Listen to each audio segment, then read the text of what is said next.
प्यारे दोस्तों, आज मैं आपको 10 ऐसे एसेट्स बताने वाला हूं जो आपकी गरीबी को कुछ ही महीनों में दूर कर देंगे। इससे पहले वाली वीडियो में मैंने एजुकेशन सिस्टम के कुपोष और फाइनेंशियल फ्रीडम से जुड़ी कुछ बहुत जरूरी जानकारी आप लोगों से शेयर की थी। जिन जिन लोगों ने वो वीडियो नहीं देखी है तो उन वीडियो को जाकर तुरंत देखें, क्योंकि यहाँ पर दी हुई जानकारी बहुत कम ही आपको और किसी चैनल में मिल पाएगी। सबसे पहले हम ये अच्छे समझ लेते हैं आखिर एसेट्स कहते किनको हैं दोस्तों, क्योंकि बहुत से लोगों को आपने सुना होगा एसेट्स वो चीज होती है जो आपका पॉकेट में मनी डालती है, लेकिन एक्चुअल में इसका डिफरेंस समझना बहुत इंपॉर्टेंट है।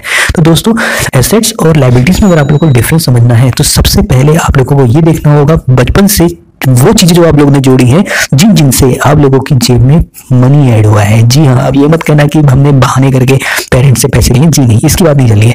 तो आपको वो चीजें देखनी है जिन जिन चीजों ने आपकी जेब में यानी पॉकेट में पैसा ऐड किया है, वो आपका कहलाती है एसेट्स।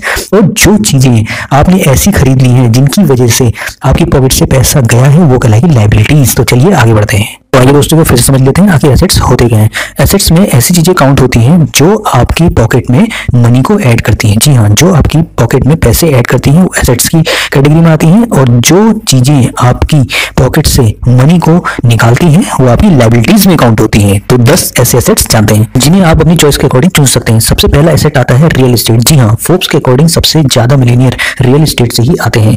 इसमें पैसा दो तरह से लगाया जा सकता है, जिसमें सबसे पहला तरीका आता है फ्लिप मेथड। जी हाँ, इस तरीके में मार्केट से कम प्राइस में प्रॉपर्टी खरीदी जाती है और कुछ साल से होल्ड करके मार्केट से ज्यादा प्राइस में बेच दी जाती है। चलिए इसे और अच्छे से समझते हैं। अगर कोई प्रॉपर्टी आपको ऐसी दिखती है जिसकी हालत बहुत खराब है और उसके सामने काफी कूड़ा है और गंदगी इतनी है, सीवेज की प्रॉब्लम है, जिसकी वजह से उस प्रॉपर्टी को कोई नहीं खरीद रहा है और उसके रेट काफी डाउन हो चुके हैं, तभी एक स्मार्ट प्रॉपर्टी डीलर आता है और उसकी सफाई करवाकर, मेंटेनेंस करवाकर उसे नीट एंड क्लीन कर देता है, बाउंड्री लगवा देता है। कुछ समय बाद उसे होल्ड करने के बाद उसे काफी अच्छे रेट में बेच देता है, जो कि ओल्ड प्रॉपर्टी के रेट से काफी ज्यादा रेट थे, यानी 3-4 गुना थे। तो हो गया मुनाफा आखिर। लेकिन आप लोगों को ये उतना मजेदार नहीं लगेगा, क्योंकि इस प्रॉपर्टी से केवल एक ही बार फायदा उठाया। लेकिन असली इन्वेस्टर कभी ऐसा नहीं करते हैं। वो प्रॉपर्टी को लंबे समय तक होल्ड करते हैं, या फिर उस प्रॉपर्टी में कुछ ऐसे शॉपिंग मॉल, मल्टी कॉम्प्लेक्स बना देते हैं, जिससे रेगुलर इंटरवल में हर मंथली कुछ ना कुछ मनी जनरेट होते रहे। जैसे शॉपिंग मॉल्स आपने देखे होंगे और कॉम्प्लेक्स देखे होंगे,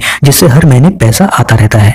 चलिए दोस्तों, बढ़ते हैं अगले एसेट्स की ओर और अच्छे से जान लेते हैं, जो है बिजनेस। ज्यादा लोग फेलियर के डर से बिजनेस के नाम से ही डरते हैं, लेकिन काफी सक्सेसफुल बड़े बिजनेसमैन बताते हैं कि एक ही सोर्स पे डिपेंड होके अपनी जिंदगी गुजार देना लाइफ का सबसे बड़ा रिस्क होता है। जैसे मैं पहले एक जॉब पर डिपेंड रहता था, जब तक काम करता था तब तक पैसे मिलते थे, जैसे ही काम करना बंद किया तो पैसे भी बंद। मैंने काफी लोगों को देखा है जो ना ही एजुकेटेड होते हैं और ना ही एक्स्ट्राऑर्डिनरी, फिर भी वो अपनी लाइफ में फुल एंजॉय करते हैं, काफी घूमते फिरते हैं। ऐसा वो इसलिए कर पाते हैं क्योंकि उन्होंने साइड पर बिजनेस खड़ा कर लिया होता है, जो उन्हें पैसे लाकर देता है। लेकिन अगर आप बिजनेस नहीं करना चाहते हैं या फिर डरते हैं, तो भी आप किसी और के चलते हुए बिजनेस में हिस्सेदारी ले सकते हैं, जिसे कहते हैं शेयर मार्केट या फिर स्टॉक मार्केट, जो है अगला एसेट। तो शेयर मार्केट ने मुझे काफी कुछ सिखाया है। ज्यादातर लोगों को लगता है कि स्टॉक मार्केट जुआ है, जहां पैसे लगाने का मतलब है अपने पैसे को दांव पर लगा देना, लेकिन ऐसा बिल्कुल भी नहीं है।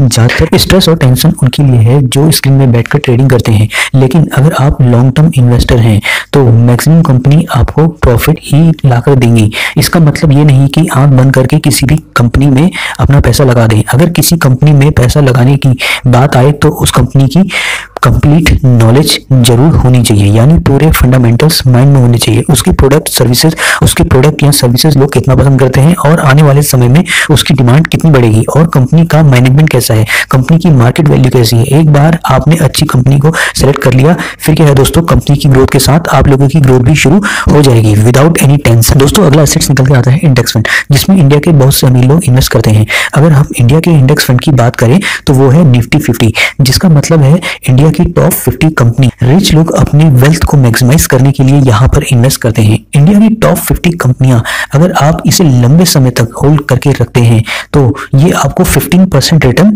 दे जाती है। जब जब मार्केट डाउन जाता है या गिरता है तो स्मार्ट इन्वेस्टर इसमें और पैसा लगाते हैं, और कुछ इन्वेस्टर अपने पैसों को निकाल लेते हैं। उनको पैसा डूबने का काफी डर लगा रहता है। निफ्टी 50 की खास बात यह है कि हमको यहाँ कंपनियां नहीं सिलेक्ट करनी पड़ती, हमारे पैसे टॉप 50 कंपनीज में ऑटोमेटिकली लग जाते हैं। जब जब मार्केट गिरता है तो वो और पैसा इन्वेस्ट करते हैं। जब उठता है तो और ज्यादा बेनिफिट उठाते हैं, जिनको हम स्मार्ट इन्वेस्टर कहते हैं। चलिए दोस्तों, अगला एसेट आता है कमोडिटीज। कमोडिटीज में आपका गोल्ड और सिल्वर आते हैं।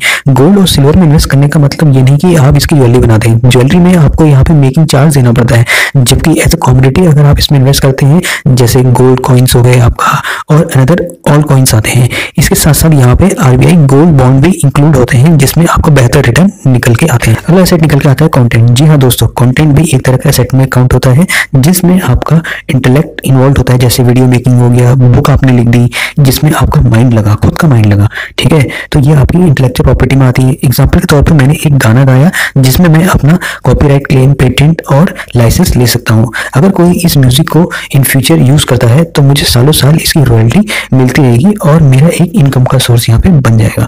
म्यूजिक के तौर पे आप बाकी चीज भी ले सकते हैं जिसमें आपका अपना इंटेलेक्ट यूज हुआ होगा। दोस्तों, सातवां एसेट निकल के आता है कैश। जी हाँ, आप लोग कहेंगे कि कैश कैसे एसेट हो सकता है? कैश तो अगर हमारे पास है हम तो उसे तुरंत खर्च कर देंगे। जी हाँ, कैश भी एक तरह का एसेट है। फॉर एग्जाम्पल, अगर मेरे को कोई बहुत अच्छी चीज या बहुत महंगी चीज काफी सस्ते दाम में मिल रही है, 50% ऑफ है, ठीक है, तो मुझे तुरंत कैश चाहिए होगा उसे खरीदने के लिए, तो ये एक तरह का मेरा इन्वेस्टमेंट और बहुत बढ़िया इन्वेस्टमेंट हो सकता है। अगला आता है मेडिकल इमरजेंसी। जी हाँ, मेडिकल इमरजेंसी लाइफ से बड़ा कोई एसेट नहीं है, उसमें भी हमें कैश चाहिए होता है। दोस्तों, अगला एसेट्स निकल के आते हैं यहाँ पे इक्विपमेंट एंड मशीनरी। जी हाँ, इक्विपमेंट और मशीनरी में हम कुछ भी ऐसे डिवाइस इक्विपमेंट्स यूज कर सकते हैं जिससे आपका मनी जनरेट हो। फॉर एग्जांपल, यदि हम कोई गाड़ी लेते हैं या कार लेते हैं जो हम पर्सनल यूज में लाते हैं तो एज ए लाइबिलिटी है, जबकि हम एज ए टैक्सी यूज करते हैं तो रेगुलर इनकम का सोर्स बन सकती है, जिससे हम उसका मेंटेनेंस भी ला सकते हैं। दूसरा एग्जाम्पल, हम लैपटॉप का भी ले सकते हैं और उसके साथ मोबाइल फोन भी। अगर इसको हम गेमिंग के पर्पज से यूज करते हैं तो हमारा टाइम वेस्ट होगा और एज ए लाइबिलिटी है, क्योंकि इसका मेंटेनेंस भी हमें अपनी जेब से देनी पड़ेगी। लेकिन अगर बी लर्निंग या आपका एजुकेशन स्किल सीखते हैं जिससे हम वेबसाइट डिजाइनिंग कर सकते हैं और बहुत कुछ कर सकते हैं जिससे हम रेगुलर इनकम का सोर्स जनरेट कर सकते हैं, तो ये हमारा तो ये एज एसेट्स की तरह यूज हो सकता है, जैसे बड़ी बड़ी कंपनियों में इसका इस्तेमाल किया जाता है रेगुलर इनकम के लिए। अगला एसेट इक्विपमेंट्स के बाद 9th एसेट्स निकल के आता है यहाँ पे पीपल। जी हाँ, पीपल यानी लोग। लोग भी एक तरह का एसेट्स होते हैं। अब आप कहेंगे कैसे? जी हाँ, किसी भी कंपनी या इंडस्ट्री में प्रोडक्ट की डिजाइनिंग से लेकर सर्विस तक वहाँ की ग्रोथ के लिए जो जिम्मेदार होते हैं वो वहाँ की एक्सपर्ट टीम होती है। जी हाँ, टीम यानी लोग। लोग अगर अच्छे हैं, लोग अगर वेल स्किल्ड हैं, तो इसकी वजह से पूरी कंपनी की ग्रोथ होती है, कंप्लीट इंडस्ट्री की ग्रोथ होती है। इसलिए पीपल भी यानी लोग भी एक तरह का एसेट्स ही होते हैं। अगला सबसे इंपॉर्टेंट एसेट निकल के आता है टाइम। जी हाँ दोस्तों, टाइम सबसे इंपॉर्टेंट एसेट है जिसको हम नेगलेक्ट कर देते हैं, जिसको कभी नेगलेक्ट नहीं करना चाहिए। आखिर कहा भी क्या है, once time has gone never comes again. जी हाँ, टाइम एक ऐसा सेट है जिसको हम कभी रिकवर नहीं कर सकते, जबकि मनी को हम रिकवर कर सकते हैं। लेकिन हम ज्यादा समय किस में बर्बाद करते हैं? सोशल मीडिया में। सोशल मीडिया में अगर आप सीखने के पॉइंट ऑफ व्यू से कुछ देखते हैं तो डेफिनेटली वो आपका एसेट है। वॉरेन बफेट भी कहते हैं हमें अपने टाइम को कभी बर्बाद नहीं करना चाहिए। इसको हमें यहाँ तो किसी चीज को सीखने में, नई स्किल सीखने में, अच्छी अच्छी बुकें पढ़ने में और अच्छी चीजें, क्योंकि जितना समय हम सीखने में लगाएंगे उससे हमारी मेंटल ग्रोथ होगी, और मेंटल ग्रोथ होगी स्वाभाविक है, हर किसी की ग्रोथ होगी, चाहे वो सोसाइटी में हो चाहे वो फैमिली में हो। इसलिए फाइनेंशियली फ्री होने के लिए आपके लिए ये 10 एसेट्स बहुत इंपॉर्टेंट है, इसलिए इनको अच्छे से लिख लीजिए और समझ लीजिए। इसी तरह की फाइनेंशियल वीडियो जानने के लिए जुड़े रहिए मनी रिलेटेड से और अपने कमेंट्स क्रिएट एसेट्स। और अपने कोई डाउट्स है, कोई प्रॉब्लम है तो डेफिनेटली नीचे पूछिए, आपको उसकी वीडियो डेफिनेटली मिलेगी।